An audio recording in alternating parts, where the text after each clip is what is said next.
gratitude I owe you all to be here. I'm from England.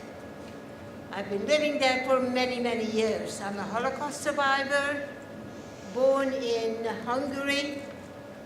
I went through the ghetto. I went through the concentration camp in Hungary long before we were transported to Auschwitz, where my mother was gassed and my father was taken away. Long before. I'm talking to you about collaboration in Europe. We have to remember that. Yes, as the previous very well-informed gentleman spoke about, choices people should make. But compulsory education in England that we have had it for many years, is one of the very effective way of creating that new conception of seeing Jews, not this old physical kind of disgusting various programs that the Nazis devised. My students, that I've been speaking for 30 years, cannot understand how it could have happened in Europe in the 20th century, not in the medieval times, by educated, progressive, great philosophers, many of them with PhDs at Wannsee Conference. What sort of mentality did that but they have possessed? Is it just propaganda of the times? We know not. We know that anti-Semitism has been creeping for a long time. We've had blood libels. We've had accusations of deicide, but in 1963, by then the Pope has made it quite clear it wasn't the Jews that committed that crime. It was fictitious.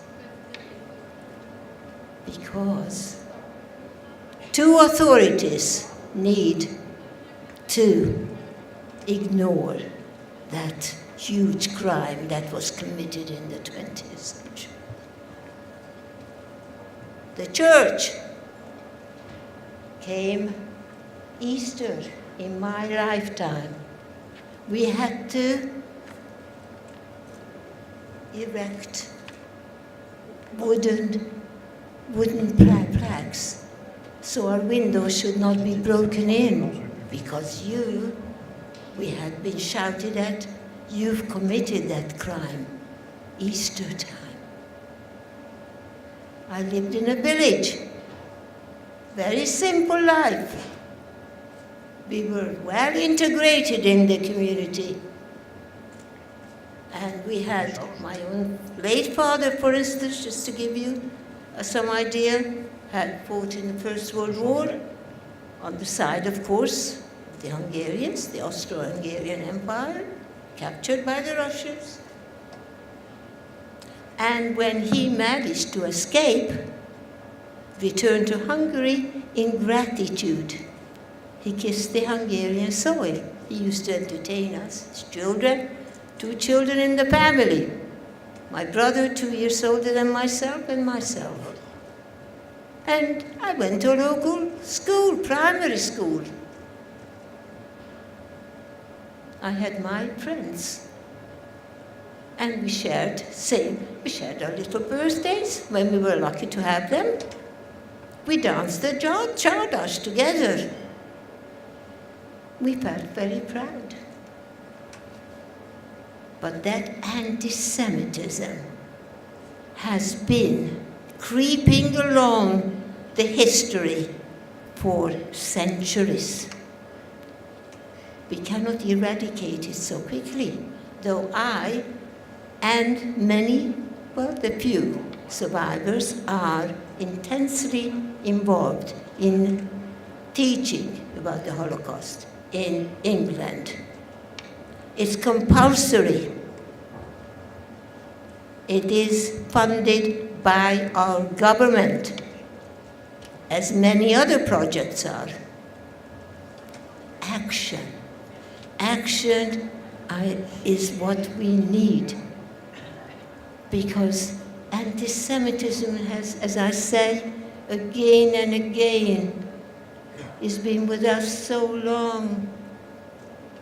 It's entered the unconscious. It's a psychological, it has become a psychological relief for many. The blaming, the scapegoating. God forbid, who is to know what the future will bring? Economic difficulties. Who are to blame? The others, the Jews. You can create all sorts of fantasy stories about the Jews, as had been. So this is what we are against. That it's a psychological device in many people's minds that we are suffering. We've got these difficult times. We in Britain don't know where we're going yet. So it's a big, big problem. I mean, we watched here the destruction of disabled, the destruction of others who haven't had, perhaps, who were mentally defective maybe. And that science started at the beginning of the 20th century. How to eliminate, and there were many people with mental issues eliminated then. Genocides and Holocaust, anti-Semitism has got stages. And at first we think, oh, they're light, we can dismiss it. And that's where we have to stop it, at the government level. What steps can we take then? Because we're going to be remembered later on. We're going to be remembered for the actions we will take now. As the 20th century will be remembered for creating the greatest crime in humanity. So we've got a big task ahead. And so I'm very grateful for the Romanian speaker to speak, and she spoke so valiantly that there are certain actions are being taken. Yes, we got freedom of choice, and we value it. But some choices we do not accept in a civilized world. We in Britain, I've been living there since 1962 with my family, for instance, we will send groups of people to Auschwitz. Government funded. See it for yourself. Witness it. Not just talk, but see it. We, survivors, will explain what it was like to have lost our family there. I lost more than 50 members of my family. So that is what we are actually doing. We have got our ambassadors in Britain. Ambassadors meaning that young university students who had seen the camps, many camps are open. And make a commitment, a strong commitment, that what they had learned, they will continue to teach and spread and inform. Information, but seeing is very important. It's easy to talk, but as I said, it's been going on for so long, anti-Semitism. I hope the little few years I've got ahead of me to see it gradually disappearing, or disappearing to the level that it becomes insignificant. If that's possible, I don't know. And that is the commitment I made when I was liberated in Bergen-Belsen. I was a living corpse. And I thought, health permitting, I will teach at schools, which I have done for 30 years. And many others are doing it, have been doing it, and are doing it, to inform, and it makes a huge impact. However, psychology comes into it, because we also have a selfish gene. The Holocaust was not just about elimination, killing the people. It was an economic warfare too, remember? Taking everything the Jews ever had. Their savings, everything. They left their home. And this is what I'm going to talk to you about. That torn from home, what it means. Imagine yourselves, that's what I say to the students. Imagine yourselves. The regime, the collaborators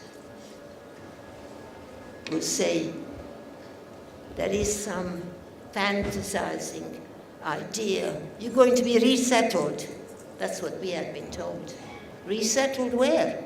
When the situation, the conditions were so appalling, we were quite glad at the idea of having, maybe, we could be resettled everywhere.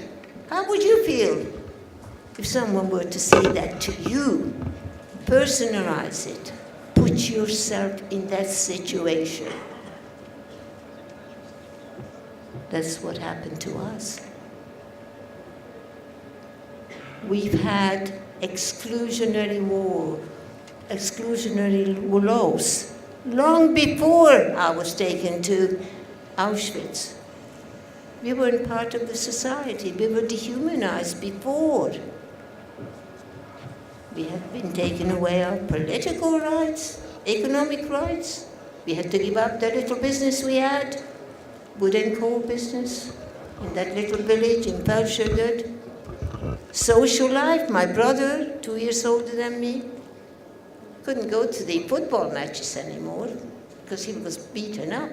Get out. And when we complained, it was dismissed. Oh, well, they're only thugs. Ignoring small attacks. That's when it starts, with the small attacks. There are 10 stages to the final solution. And that's, we have to fight it at the very beginning. Well, in my case, in Hungary, we couldn't have imagined, it was quite rightly spoken about, where could we have gone? Yeah? The Evian Conference in 1938, called by Roosevelt. Which country would accept Jews in any number, reasonable numbers? No. Let's not remember, some people held that moral responsibility. I've got a choice to make. But that needs some moral teaching for that to invade the mind, that I can stand up and speak. Yeah, okay. I could go on for hours. So thank you very much.